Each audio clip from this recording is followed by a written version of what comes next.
Hi guys, welcome to Sanvi creations Tirupati.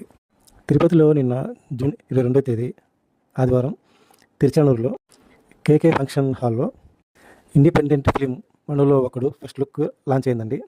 ఈ మూవీని శంకు క్రియేషన్స్ అండ్ తిరుమగల్లు టీం సంయుక్తంగా నిర్మిస్తున్నారు.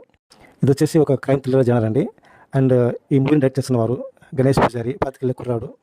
అండ్ ఇందులో లీడర్లు వచ్చేసి రాపూర్ లోకేష్, శైలజ అండ్ లిఖిత గారండి. నేను ఘనంగా జరిగిందండి ఫస్ట్ లుక్ లాంచ్ మనలో ఒకడు. And movie shooting almost complete అయిపోయిందండి. అండ్ పోస్ట్ ప్రొడక్షన్ పనులు జరుగుతున్నాయి. మూవీ అవుట్పుట్ బాగుందని డైరెక్ట్ గారు చెప్పారు. అండ్ త్వరలో ఈ మూవీని థియేటర్లో రిలీజ్ చేయడానికి ప్లాన్ చేస్తున్నారండి. అండ్ మిగతా వివరాలు వచ్చేసి నెక్స్ట్ వీడియోలో చెప్తాను. మనలో ఒకడు ఈ మూవీ తిరుపతిలోని శంకు క్రియేషన్స్ తిరుమల టీం సంయుక్తంగా నిర్మిస్తున్న ఈ మూవీ డైరెక్ట్ చేసిన వారు గణేష్ పూజారి అండి. అండ్ త్వరలో ఈ మూవీ థియేటర్ రాబోతుంది. మూవీ టీంకి అందరి తరపు నుంచి బెస్ట్ ఆఫ్ లక్ చెప్తూ మూవీ టీం అందరికీ ఈ చిత్రం విజయం సాధించాలని కోరుకుంటున్నాము. అండ్ త్వరలో థియేటర్లో కలుద్దామండి. మనలో ఒకటి movie. Thank you for watching my video. Please like, share, subscribe my channel.